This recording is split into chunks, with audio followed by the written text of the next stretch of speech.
the hollers and hills of West Virginia, it's Heavenly Hills Homestead with another episode. Stay tuned. Boom!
Right, ladies and gentlemen and ladies, what do we got going on here today?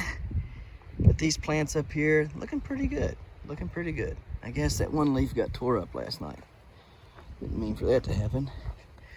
Right here, must have got tore up when I watered. Yuck, and daggone it, that one did too. Man, I hate that. All right, let me get some skewers, secure these down. Obviously the wind's gonna be blowing.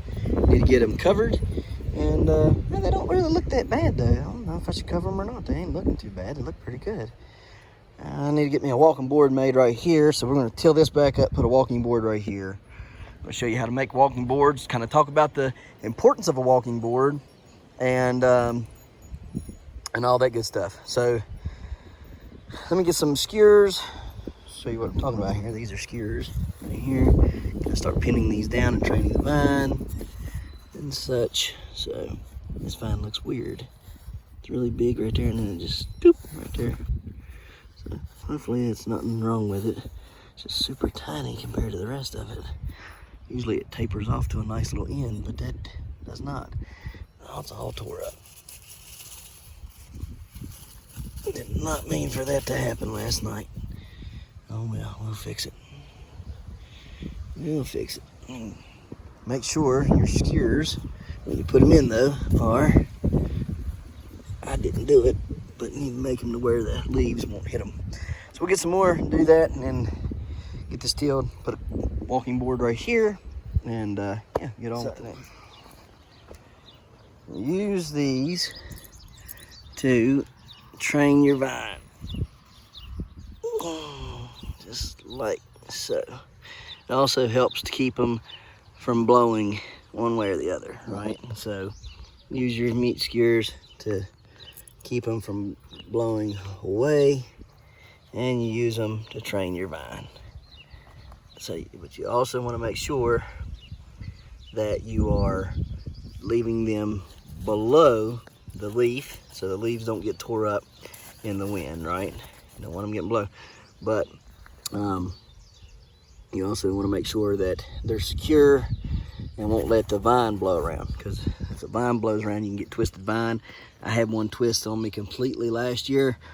I found it the next day after it had twisted, and I grew the vine anyhow. It split on me like right through here somewhere. It split, but I grew it out anyhow. Still grew my biggest pumpkin. My 1016 was grown on that plant. So it does.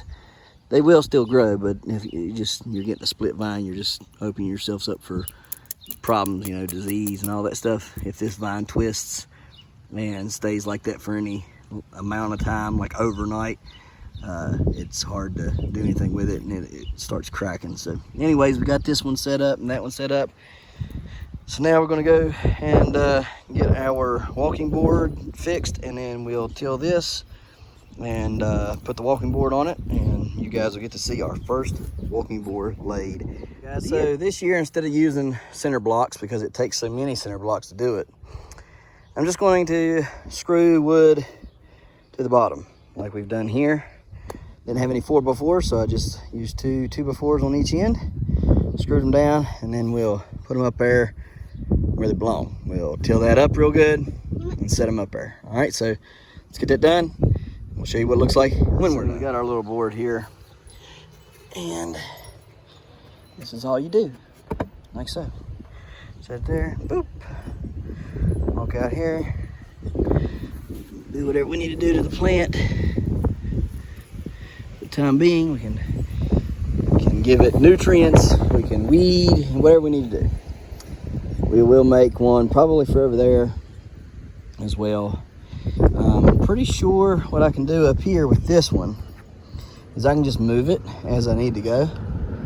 And so what I'll just move it from here up to here when I need it, up to there, over there, whatever. I could do this continuously with this plank all the way down through here and just kind of move it where I need it. But I probably will make 1 or 2 extra boards just to have them. All right, so anyhow, you can see, keeps our weight off of it. I know most of you are gonna be like, why do you not walk on your dirt? I know, it's a weird thing, right? I understand. Most of us normal, everyday gardeners, we don't pay any mind to this nonsense, right? Why would we worry about walking on the dirt, right? Because walking on the dirt ain't gonna affect nothing, right? I mean, you're talking about roots that grow through anything. I mean, they grow through sewer pipes, they've grown through concrete, they grow through houses. I mean, plants can just root anywhere. I mean, look at bonsai trees. You can literally find a bonsai tree in your state, I guarantee it. Go walk to any mountain and just start looking around the mountain, all right? And you'll find a bonsai tree. Is it a real bonsai? No, but is it bonsai? Yes. This is growing right there on the side of a rock. It found a couple cracks and crevices and it just right on through there, okay? So most of us are just kind of thinking, well, why do you put the board down and all that when you're just, sorry, baby. It's because we're trying to protect the ground, right? We're trying to protect from compaction. We don't want it to compact. We don't want it to, it's going to get enough compaction naturally, right? Just off of, boy, look at that big white hair. Anyway, it's going to get enough compaction naturally just from the rain and settling and watering, right? I mean, so if you take in every time you water, every time it rains, and just natural settling, you're going to get compaction anyhow. And so what we don't want is us stepping on it, causing more compaction, okay, and a much denser compaction, because it will happen. The reason being is not because our roots couldn't grow through it. It does slow the root growth down. We have just the summer to grow a massive pumpkin. And so if we, right, are allowing these guys, okay, maximum growth, optimal growth potential by keeping the soil loose and keeping it as close to freshly tilled as possible, then we're optimizing its capacity and its energy. Nobody thinks about this.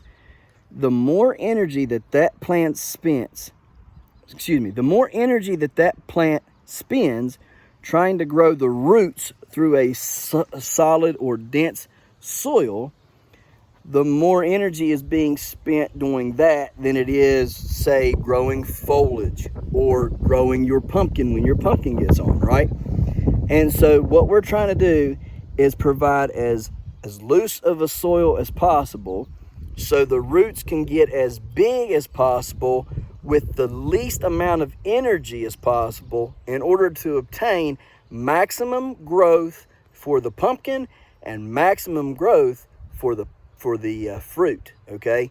And so if you were to do this on, say, a tomato plant, why don't you guys do this experiment? Experiment with compacted soil on a tomato plant versus one with no compaction, right? One that you are not getting around it. You're letting it grow in loose soil, right? Say a 3x3, okay? Do a 3x3 space of compacted soil and a 3x3 space of loose tilled soil.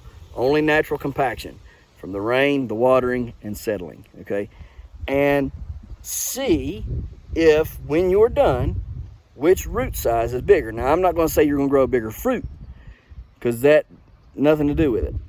But see when you're done at the end of the season, who's got the bigger and better root zone. See if that 3x3 compacted area is as densely rooted, okay, as your 3x3, loosely compacted, right? Because it'll be, by that time, by the end of the season, it will be loosely compacted, because you've not stepped on it, you've not compacted it, it's just natural compaction. And see how big the root zones are on both of those plants. And I'll guarantee you, the one that is loosely compacted, the one that you did not compact, the one that naturally compacted with the rain, the watering, and the settling, guarantee you that one is the one that will have a bigger, more, just not just a bigger root zone, right? But a vaster, more dense root zone, okay? Like, because what's going to happen is you're going to have a bunch of fine roots popping up all over, as opposed to your compacted one that is going to be trying to shoot big main ones out and just little spurts of roots coming up, okay?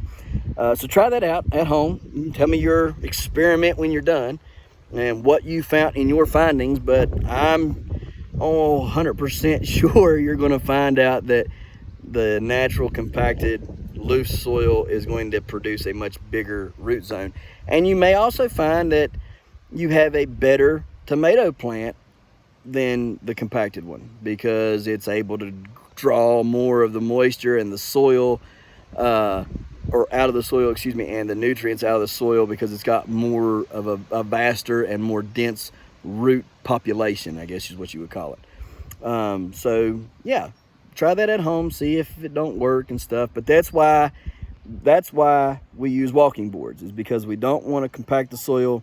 Natural compaction is bad enough, especially when you're fighting clay, silt, something of that sort, and it just compacts horribly. So that's also why we add so much perlite a lot of times, to try to get air in there, to try to get it looser. That's why we add so much peat moss a lot of times, again, trying to keep it loose as possible. That's why we'll add extra amounts of oh goodness, what's that stuff called over there? The gypsum and stuff, okay? And so that's why, is so we can try to get our soil loosened up and keep it loose throughout the growing season, so our root zones can get bigger faster without as much energy being spent, and then in turn they help the plant and the fruit grow better. Hopefully I explained that good enough. Let's move on. Before we go, I want y'all to see there, looking pretty good there, ain't it? The tile, 1620 tile, 1000.5 brown. All right, looking good. Don't come in this dirt. This patch is done and off limits, sir. No, sir. This patch is off limits, sir. You are done in this patch. Yeah, you're done. Nobody comes in this patch now. This patch is done. It's off limits. Come on. Yeah, off limits. Let's go. No, not getting in this dirt. No, you ain't getting in this dirt. This patch is off limits, sir. I will write you a ticket. You will be fined. Ticket? Yes, a ticket. Yep, a fine. You'll be ticketed. A fine will be presented up to $1,000 if you step in this. Yes, sir. So you must go away.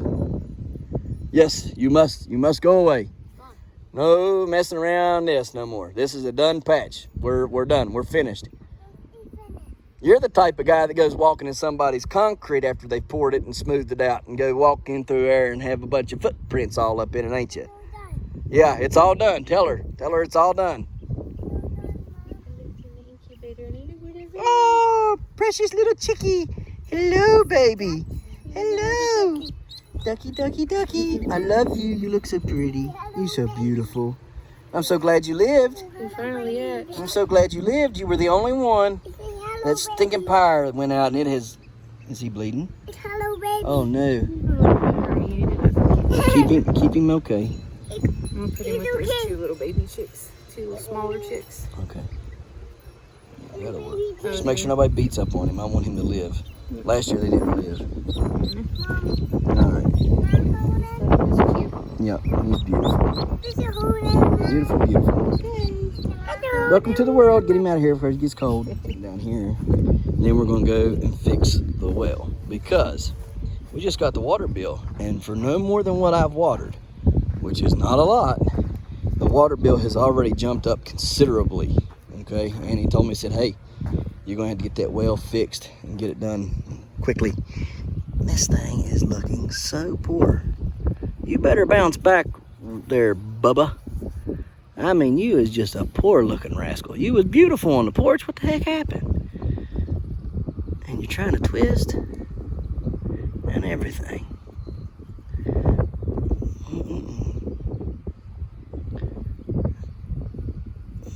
Yeah. You're going to have to straighten up there, boss. I don't know what to tell you, but you got to straighten up. I don't know why you're looking so ugly, but you is ugly. Other plants up there look fine. Why are you looking so dank and rank?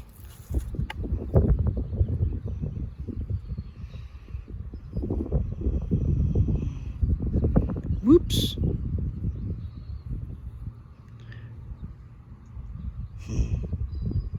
Don't look good, I know that.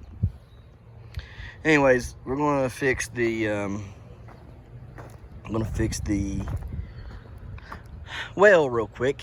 It don't really need much. I remember when it broke back in the winter and stuff, well, I didn't make it long enough. So it's got enough, it's deep enough that it can draw for about 5 minutes before it starts going.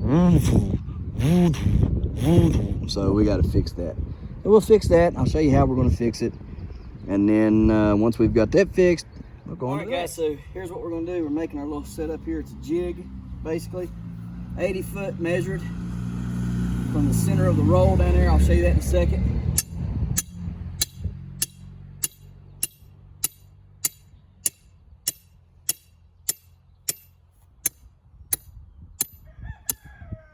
This serves two purposes. One purpose, bring this around, whoops, bring this around like so, pull it back, the 80 foot back to the roll.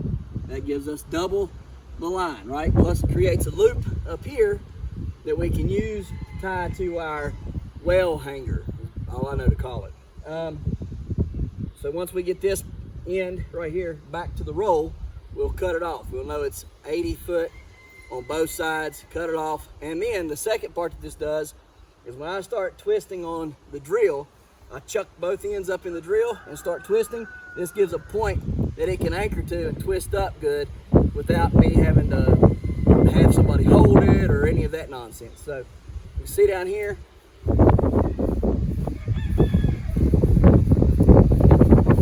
I'll walk down there.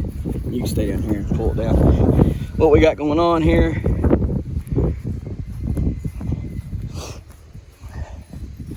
and so we wanted to make sure that we gave ourselves ample room this time. The reason why we had to redo this is we cut it off at the end of the porch and double fed it back, and we were short quite a bit because of the twist, right? So we wanted to get down about 75 foot, so we did 80 foot. Hopefully we'll measure how long it is after we've twisted it up completely. We'll get a good measurement on it, the exact length, and then we'll know, how much we might need to cut off, because we don't want to get down to the bottom of the well and start drawing up unwanted material. We want to keep it right there in that happy medium where we were at last year. So anyhow, we're going to feed this back, cut it off, and start chucking it up in the drill and doing that, and we'll show you that next part in just a second.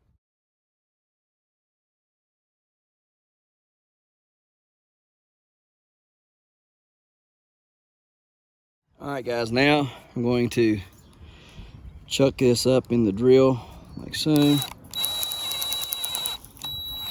Ah, phooey.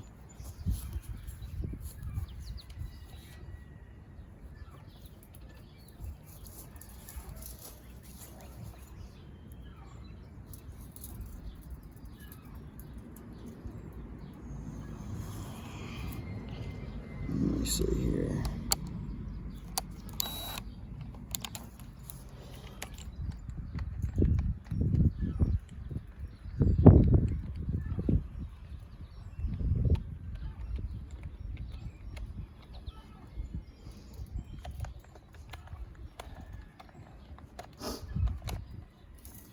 Honey, you're gonna have to come down here and get the slap on.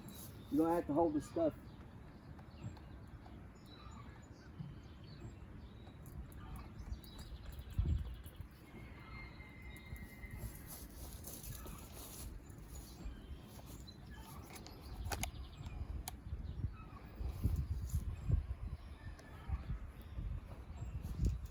Hold it right here.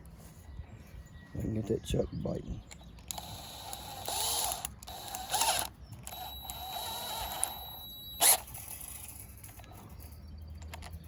All right. Now we got it. So, all right, guys, here we go.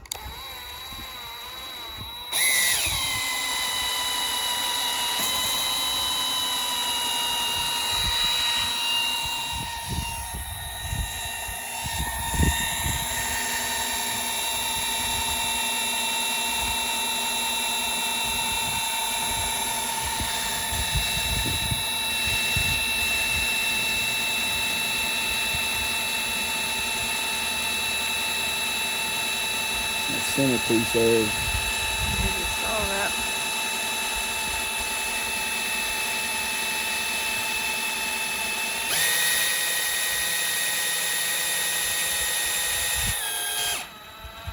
All right, check that other end. I don't want to get it too tight.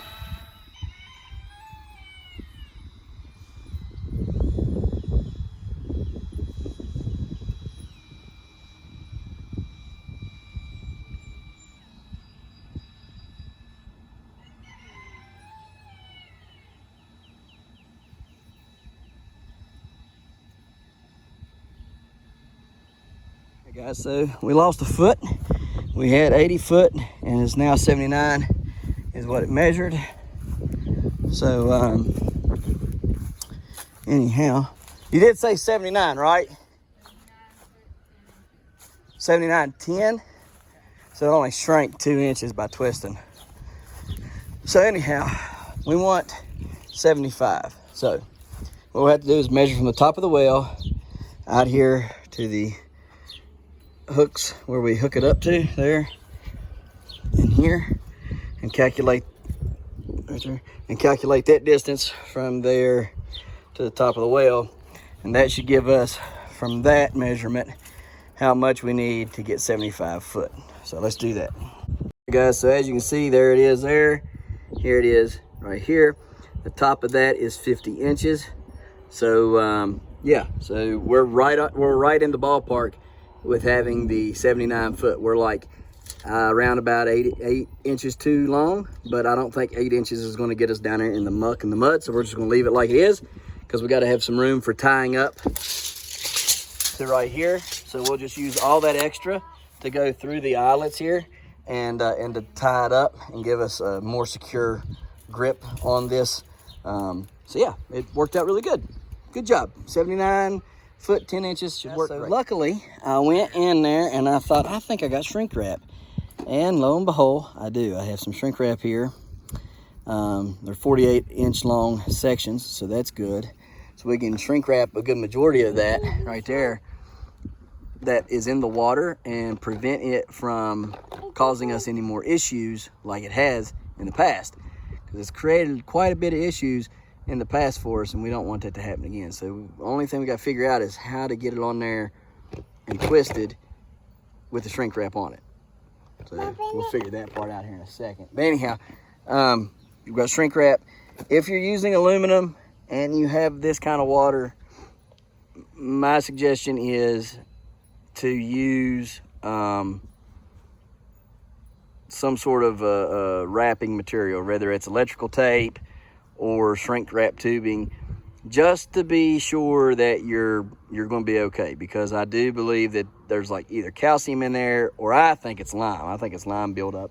I'll show you the ends that we just pulled out of there earlier, but you can see right here, I'm pretty sure that this is lime buildup. So I'm almost for certain. Probably should get it tested, and I may see where I could get it tested at or something, but we're gonna figure this out. We're gonna shrink wrap it, what parts go in the water, just to help that out. If you can, probably need to get stainless steel stuff. I don't have stainless steel, and the way stainless steel cable would be expensive, I'm not paying for it. So yeah, just shrink wrap aluminum cable, which is a whole lot easier, and it's homemade, just come off a spool like that. So anyhow, do this real quick, and then we'll shove it back down there and start getting her percolating. And we got hooked up to water, and we can water as much as we want without consequence of having to pay that treacherous, unconstitutional, monopoly of a water bill, right? And we don't want no water bills around here. So, all right, guys. One thing I left out, we hooked it back up to the end down there. I know. To the pole we have down there. We hooked it back up, and we measured them equally, and we cut them both off right there. So the second one was about 1 foot longer than the first one. We only cut about a 1/2 inch off of the first one. Okay.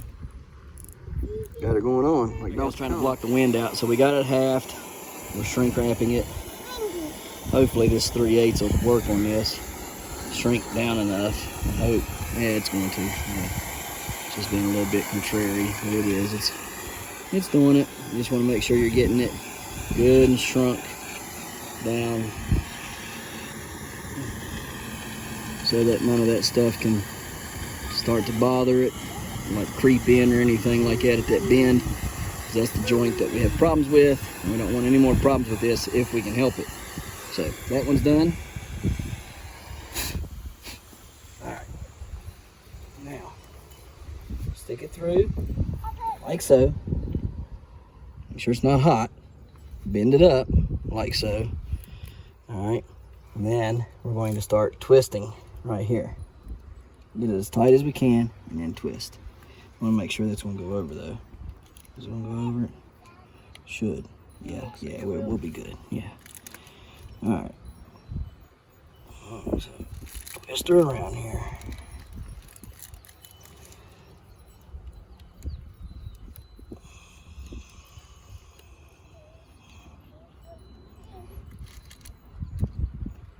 I had to get something to beat that damn flush. Just carefully. Yeah, don't cut it.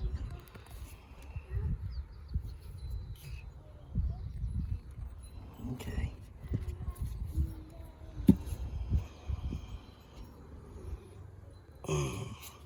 It might be better to cut that off, just to get it. There we go. All right, now slide your 3/8 piece down all the way to the joint and past, so you can get it there. And then you got your your other part all the way here, so all goes to one. So show you what we do, and then we'll just do the same thing to the other side. You guys don't need to see that part. All right, here we go.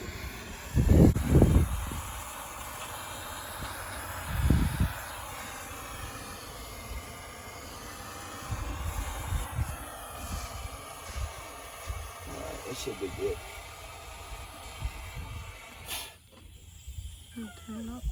All right, so lining these boxes right here on the side of the well with fabric, so we can plant stuff in them. I don't know, I might put a couple giant carrots in these. I'm not sure yet, but we'll see what we end up putting in here. But just lining it out and taking and stapling it in so that it don't fall. So when we put our dirt in here, it's good to go. So Yep, just if you got anything like this, I highly suggest putting some kind of liner in it.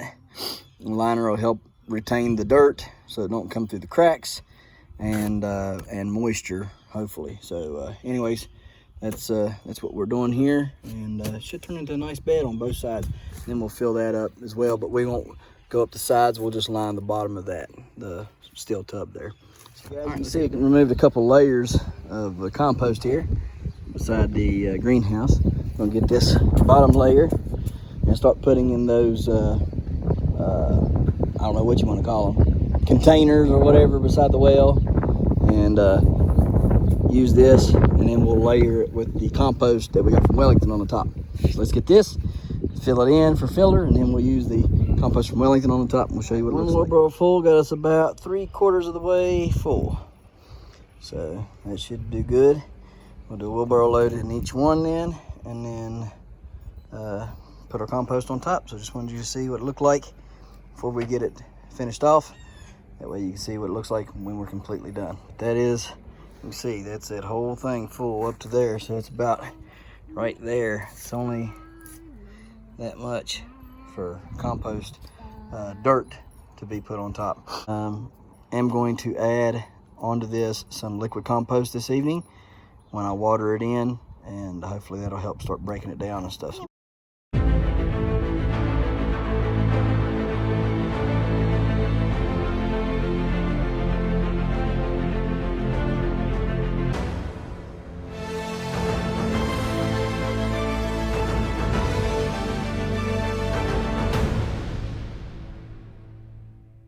I was gonna start up here. 1461. We've shade clothed them. It's finally starting to look like a pumpkin patch. You can see this pole right here slanted real bad. It just won't pack down very good. So I'm gonna take one of my stakes tomorrow and drive in it this way out here in the grass. I'll drive this way and pull that top back out that way. Had to do that last year to all these poles that ran up and down through here. I'm short one cloth because one shade cloth because it's over top of my greenhouse. So I'm going to use a trampoline net. I know the trampoline net is not as good as this because you can see through that trampoline net. This here, you can barely see through. See the difference? So anyhow, I'm going to put out some more stuff tomorrow. 1461 gross. Guys, I don't know if it's going to come back or not. I don't know if it's even alive or not, to be honest with you. It's looking pretty bleak, and I don't know why. And so I'm going to say that it's probably not going to do any good. It's really looking like it, so I want to kind of maybe tomorrow. I mean, you can see it's moist. I mean, it's plenty of moisture. There's nothing. This pumpkin needs nothing. Okay, this plant needs no water. It's moist. It's just dying. And so, I mean, you can see there, it's dying. It's pretty much dead. It's been shaded. It's been everything, and it is as limp as can be. It's just no life. There's a little life in this, a little life in that. I'm going to leave it. I'm going to leave it until the rhodoball plants harden off. And when the rhodoball plants harden off and they're good and ready to go, rhodoballs are going right here. They'll be hardened off end of the week, all right? They're not real big plants yet, but they don't have to be. They'll play catch up. That's fine with me. I'm good with that. So let them play catch up. But this plant is just, you can feel it. It's, well, here, look, it's soft stemmed. That is all soft. Like, it's hard here, soft there. So I mean, there is an issue within the plant. Now, what is that? I don't know. I couldn't tell you. I'm going to dig it up tomorrow and we're going to find out. So stay tuned for that. I don't know what it could be. I mean, this has got imidacloprid on it. Shouldn't be anything bad. You guys seen up there? There's only one thing that I can contribute this to, and I don't know. We're just going to have to find out. If that's what it is, well, somebody's not going to be very happy with a phone call that I'm going to be giving them. And it's a corporate company. I've used it on this plant, but I have not used it down there, and I did not use it up there. And you can see them plants up there at the top of the yard, the two green squashes. They're thriving. Didn't use it down there, and they're thriving. This plant here and my 950, dead. So stay tuned for that. That's sad because I really wanted to grow that 1461, and it was doing awesome. And I mean awesome. And I had all the good plants going. I mean, like every 1501 gene and 2350 gene I could get, I got, right? And I wanted to grow that. So that's upsetting. And I don't have time now to plant another seed for it and get it going. I only planted one, trying to be conservative so I could grow it again later. That's how I do things. I don't plant multiples of the same seed. I just don't. Other growers do. That's probably a good practice. If you've got the seeds to do that with, I encourage you. If you got 4 or 5 seeds, sure, grow 2 or 3 plants, right? I only had like 2 of those seeds and like 1 or 2 of the rest of these, and I wasn't burning them if I only had 1 or 2. That was it, right? So what we have here is the 1883 Bayuk right here, the 2350 Ginger Tiger King. So I love those genetics. Both of those genetics are the same as that 1461 up there, 1501 Vanderweilen. All right, that 1501 produced that 1461 up there, which is now dead, and we'll figure out why. It produced this 2350 Ginger plant in 2020, which then in turn produced that 1883 Bayuk last year. So that's the lineage past 3 generations, right? So you got the 1501 that produced the 2350 Tiger King in 2020, and then the Tiger King produced the 1883 Bayuk, and the 1883 Bayuk is selfed to that one. Now that 1461 over there is the same generation as a Tiger King, only it was grown in 2021, and so it's a second generation, or first, second generation 1501. Well, first generation 1501. So you got the 1501 Vanderweilen, and then the offspring is a 1461 gross up there. So anyhow, the 2195 tile will go right here. All right. And it'll have all that space to grow. All right, so now hopefully you guys can start seeing what I'm doing here. So the 2350 Tiger King, he's going to grow that way, like that, okay? 1883 Bayuk is going to grow that way, like that. Whatever plant, now it's not going to be the 1461 gross, it's going to be something else. I got, what do I got left? I got a 1088 Bayuk. I've got a 950 Cook. I have 4 1965.5 Rotabas and 1 1347 Rotaba. And the Marincer, I have it. So those are the ones that I have left. Starting to look like a pumpkin patch finally. Thank God, because, man, I was getting kind of tired of all this bull crap that I kept having to deal with and couldn't get nothing done. But thank God we've had, even though I woke up this morning and it was raining and nasty, we ended up turning out to be a pretty good day. At 3 o'clock, the weather brightened up and got to looking good, and out I come, and we've worked since. So going to be hardening off the bushel gourd plants and the long gourd plants this week, so that we can plant those hopefully this week. They're little, they're not real big, they're tiny. They got their first true leaves and stuff, so they're not real big. I've not potted them up any bigger than they are right now, but I'm just going to run with it. I'm going to plant them and let them grow, let them do their thing. I'm not going to let them get real big or whatever. I took a look, guys. I am way ahead of what I was last year. It was May 17th when I started my giant butternut seeds. Okay, guys. So here I am all in my head like, oh goodness, oh goodness, oh goodness, oh goodness, thinking I'm way behind the curve. Guys, I am well ahead of the curve. All right, like I went back and started looking, and I'm like, I'm smoking it this year, right? So, but you know how it is. You start seeing 1, 2, 3 people posting pictures, talking about how great they're looking and how big their plants are. And all of a sudden it's like, oh crap, oh crap, oh crap. I gotta hurry, I gotta hurry, I gotta hurry. And then you start making mistakes, and you know how it is. I ain't gotta tell you guys.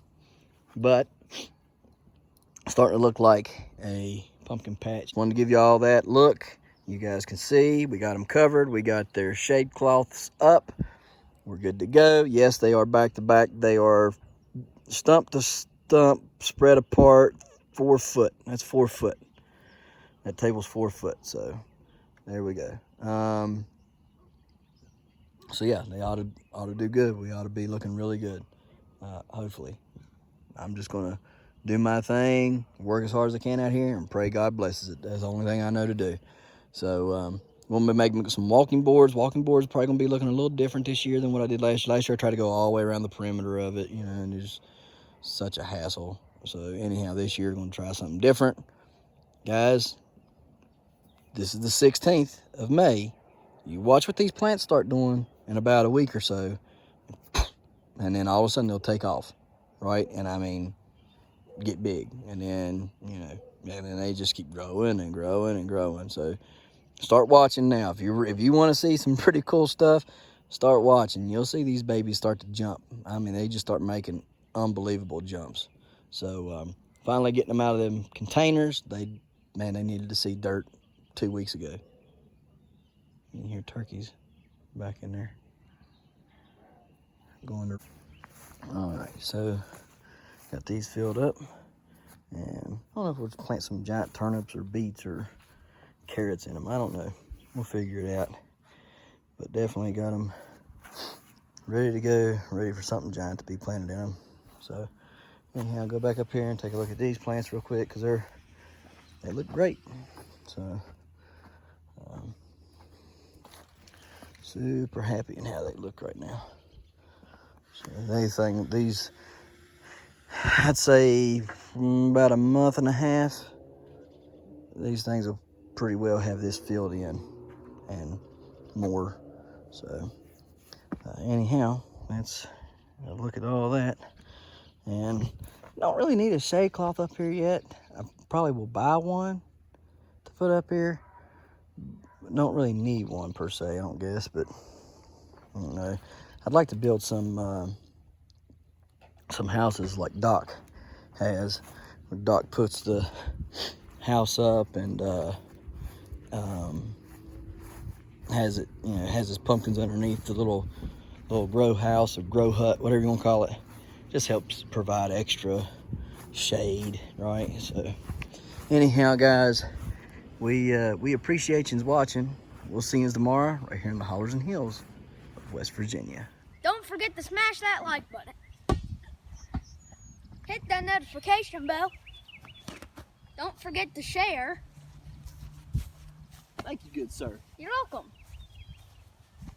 And subscribe.